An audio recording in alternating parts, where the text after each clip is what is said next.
Halo dan selamat datang di Aftersound Review, dan kali ini gue bakal bahas headphone Bluetooth dari Sennheiser, yaitu Sennheiser HD 250 BT, HD 250 BT aja lah ya, gue Indonesia campur Inggris gitu, sorry. Dan headphone ini sendiri dihargain sekitar 1,2 sampai 1,5 kalau di marketplace. Kebanyakan 1,5, tapi di beberapa tempat lagi diskon jadi 1,2 jutaan aja. Dan sebelumnya thank you dulu untuk Sennheiser Indonesia yang udah kirimin review unit ke gue untuk di review. By the way, kalau kalian mau masuk Sennheiser Community Indonesia, bisa lihat aja di description di bawah untuk masuk dalam community tersebut, karena katanya kalau udah sampai 1000 membernya itu bakal ada giveaway dari Sennheiser sendiri, TWS-nya Sennheiser Momentum kalau nggak salah. Anyway, masuk aja biar kalian bisa update terus tentang kabar Sennheiser ini. Oke, seperti biasa gue akan bahas dari build, fitur, dan juga suaranya. Oke, untuk build quality dari Sennheiser HD 250 BT ini sendiri buat gue ini berasa kuat, walaupun dia seluruhnya pakai plastik ya. Maksudnya headbandnya ini pakai plastik, kemudian ear cupnya sendiri juga pakai plastik, dan earpadnya ini pakai pleather. Kemudian dia ya seluruhnya plastik begini, tapi kita ngomongin plastik Sennheiser. Kalau misalnya kalian tahu, Sennheiser itu punya beberapa model yang bertahan bertahun-tahun lamanya. Itu kayak Sennheiser HD 600, HD 650, kemudian juga Sennheiser HD 25.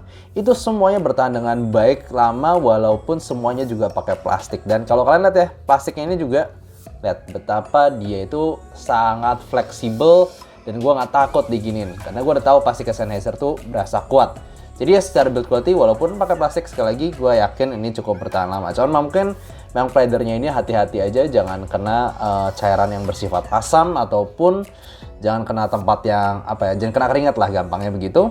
Nah, kalau misalnya kita ngomongin sendiri, dia fungsinya dia punya beberapa tombol di sini, dan juga ini charging dia pakai USB Type C. Nah, di sini tombolnya gue harus ngebahas dulu. Ada 3 tombol, yang satu rada mendelep. Ini memang rada mendelep ya kalau gue lihat kalau misalnya dari foto-foto yang beredar di internet. Dan ini ada banyak fungsinya. Ini cuma tombol volume. Ini cuma tombol volume minus dan plus. Jadi ya ini nggak bisa dipakai buat apa-apa. Yang tombol banyak fungsinya itu yang di tengah ini, guys. Nah, gue akan tunjukin dulu. Kita pencet sedikit lama, nanti akan warnanya jadi biru. Itu ada bunyinya power on. Itu ya simply power on aja. Kalau misalnya kita pencet terlalu lama, nanti jadi biru merah. Ini adalah pairing mode. Jadi kalau misalnya mau di-connect Bluetooth, nggak cuman on doang, tapi dia harus di pairing mode dulu, dan kemudian dia ya tinggal pencet kayak gini lama, lalu nanti off setelah kedip-kedip warna merah tadi. Dan fungsi dari tombol yang di tengah ini, yang pertama yang tadi jelas on, off, sama pairing mode. Kemudian ini juga bisa pause play ketika sudah connect sama HP-nya sendiri, tinggal pencet 1 kali untuk pause ataupun play. Kalau misalnya pencet 2 kali berturut cekrek itu bakal next song, 3 kali 1, 2, 3 itu bakal preview song. Lalu kemudian tombol ini juga untuk menjawab dan untuk answer call dan juga end call. Jadi kalau misalnya telepon, yes, ini ada mic-nya. Gue sendiri nggak ngerti mic-nya di mana. Oh sorry, di sini nih. Ini ada mic-nya. Dan yes, gue udah coba untuk telepon, suaranya cukup kedengeran. Ini bisa dipakai untuk menjawab telepon dan mematikan telepon, tinggal pencet yang tengah-tengah ini aja. Jadi overall ini cukup menarik karena semua fungsinya itu di tombol yang di tengah sini. Headphone ini juga disebutkan punya battery life sekitar 25 jam, yes 25 jam, dan juga untuk charging time sekitar 3,5 jam. Gue sih belum pakai seminggu, tapi yang jelas kalau misalnya gue pakai waktu itu 3-4 jam sih ini nggak mati-mati. Jadi gue cukup percaya karena gue baca dari internet juga 25 jam, kebanyakan orang juga ya nggak bisa cek 25 jam di play terus-terusan juga ya. Jadi bertahan cukup lama, dan chargingnya pun 3,5 jam aja. Buat gue ini sangat baik sih. Untuk fitnya sendiri sih, ini karena ini headphone on ear ya, bukan headphone over ear. Jadi dia memang tipe yang nekan kuping begini nantinya, dan ini sangat ringan. Jadi gue ngerasa nggak ada, ya emang seperti headphone on ear biasa sih. Gue ngerasanya cukup nyaman. Cuma memang karena kupingnya itu kan ketekan begitu, gue jujur nggak bisa pakai selama kayak 2 jam, 3 jam itu nggak bisa. Paling 1 jam, 2 jam lah cukup oke. Untuk dipakai jalan-jalan atau dipakai nyantai aja, ini mantap banget sih. Karena dia cukup ringan, dan juga headbandnya ini clamp force-nya itu nggak terlalu kuat, jadi nggak terasa ketekan ke kepala kalian. Lihat nih, ini cukup durable dan cukup springy gini, tapi nggak kenceng gitu. Jadi ya simply buat gue cukup enak untuk headphone on ear. Untuk suaranya sendiri gue udah pakai Samsung S10 Plus gue dan juga iBasso DX160 gue, pakai Bluetoothnya pastinya. Mereka sudah mau menggunakan aptX dan juga aptX low latency.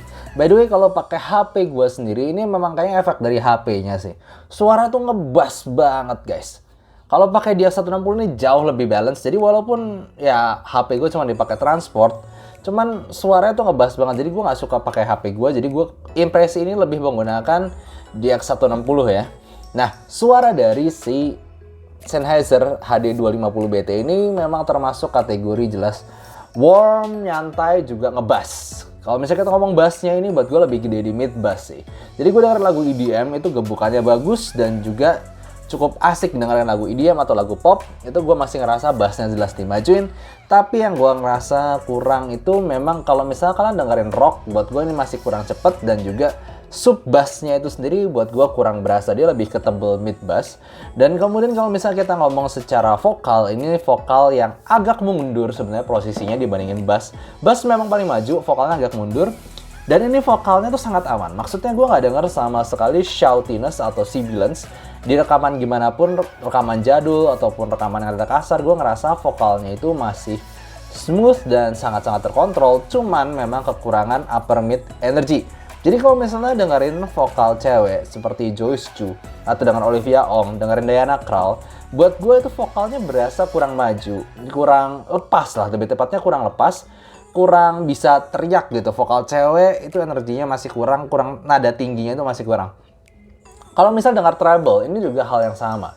Maksudnya gue dengerin lagu violin kayak La Campanella, La Primavera, ataupun gue denger lagu dari Lindsey Stirling, buat gue treble-nya itu kurang bisa lepas untuk permainan biola dari Lindsey Stirling yang cukup lincah. Di sini masih berasa cukup mendem, tapi overall tonality-nya ini buat gue safe. Maksudnya kalian kan dengar ini nggak mungkin buat critical listening, namanya juga Bluetooth lalu on ear pula. Ini buat gue bukan untuk critical listening, tapi lebih untuk kayak jalan-jalan di taman, untuk di commute, ataupun misalnya di mall kalian nggak pingin terganggu dari luar aja, kalian dengar headphone ini bisa-bisa aja. Dan suara tuh safe karena nggak ada tajam-tajamnya sama sekali dan juga tetap fun. Cuman di sini gue ngerasa memang secara sayangnya gue nggak punya headphone di harga 1 jutaan untuk diperbandingkan. Headphone gue sendiri Oppo PM2 harganya beda jauh. Ataupun THR1 juga cuma 100 ribuan. Jadi gue cuman ngomong yang jelas di harga 1 jutaan ini 1,2 1,5. Buat gue kalau secara detail dia nggak terlalu bisa menyajikan detail yang bagus, apalagi untuk orkestra atau dengerin yang ribet-ribet gitu kayak Kenji Yonezu atau apa enggak. Cuma memang kalau dibandingin ayam 1 jutaan, buat gue ini juga namanya headphone sedikit luas kanan kirinya aja yang menang. Secara separasi dan detail buat gue dia tidak terlalu baik. Cuman yang memang safe adalah kategori untuk tonalitasnya saja. Kesimpulan gue untuk Sennheiser HD250BT ini sendiri cukup menarik sih. Karena kalau misalnya kita bahas pros-nya dulu, yang jelas dia itu gue suka karena dari build and fit dia ini tipe yang casual ya. Maksudnya nggak terlalu bling-bling, lalu minimalis. Gue mau pakai kayak gini, mau dipakai di commute atau taruh di leher begini aja, ini nyaman dan ya buat gue sih cukup stylish, keren lah ya, apalagi Sennheiser gitu brandnya. Dan kemudian kalau misalnya kita bahas secara suara, buat gue dia tipe memang yang untuk di commute ataupun jalan-jalan, karena dia tipe suara tuh warm, lalu kemudian bassnya cukup gede dan aman lah dipakai lagu apapun, nggak nyakitin kuping kalian dan juga bisa kasih faktor fun yang cukup baik. Kalau misalnya kita ngomong secara cons-nya sendiri, by the way juga gue suka secara secara lifetime-nya dia 25 jam. Jadi buat gue kayak seminggu nggak usah di-charge, kalian pakai cuma 2 jam gitu juga. Nge-charge-nya nggak usah lama, nggak usah cepet-cepet di-charge gitu, bisa bertahan seminggu lebih. Oke, kita ngomongin sekarang cons-nya dulu. Buat gue memang number one adalah dia itu secara fitting itu gue yakin belum tentu buat semua orang, karena ini closed back dan on ear, jadi kuping kalian agak ditekan dan juga bisa pengap mungkin ketika cuaca panas karena dia nggak terbuka bagian belakangnya, nggak over ear open headphone. Dan juga kemudian kalian harus hati-hati karena ini nggak pakai leather, ini pakai pleather aja, karena kalau kalian keringetan ini bisa mengurangi umur dari pleather ini, bisa pecah-pecah. Nah kemudian kalau kita bahas secara suara, buat gue memang dia ini bukan tipe yang detail atau bukan tipe yang separasinya bagus banget, bukan tipe serious listening lah, simpelnya begitu. Ini lebih kayak headphone casual listening karena dia memang suara tuh cukup nyantai, ada fun-nya juga. Cuman kalau gue ngomong memang kelemahannya di upper mid tuh treble-nya. Buat gue upper mid-nya untuk vokal cewek itu berasa kurang lepas. Overall vokalnya emang rada recessed ya, secara positioning agak mundur ke belakang dibandingin bassnya. Dan juga treble-nya itu terlalu nyantai. Kalau misalnya kalian dengerin violin terutama, atau dengerin saxophone, trompet yang ketika nada atas, itu bakal jelas berasa dia itu ke kompres terbatas untuk frekuensi atasnya itu tidak terlalu lepas, tidak terlalu extended. Tapi gitu aja sih buat gue, ini cukup di harga yang nggak terlalu mahal, sekitar cuman 1 jutaan doang. Buat gue ini really nice untuk casual listening, untuk dibawa jalan-jalan di taman, untuk bawa mungkin di commute, atau untuk jalan-jalan di mall. Ini sangat gampang dibawa, tinggal dipakai dilingkarin di leher, ataupun dipakai kayak gini langsung dan koneksi yang cukup bagus. Cukup nice. Sennheiser HD250 BT. Gitu aja untuk review kali ini, dan semoga kalian suka, dan see you next time, bye-bye. Misalnya kalian mau tahu seputar kehidupan gue di dunia audio, pengen info-info nyantai, kalian bisa follow Instagram gue, ada di description. Ataupun kalau misalnya kalian pengen ilmu tentang audio, gue berbagi di playlist Soundblock berikut. Dan coba cek aja, karena gue banyak berbagi pengalaman gue di situ.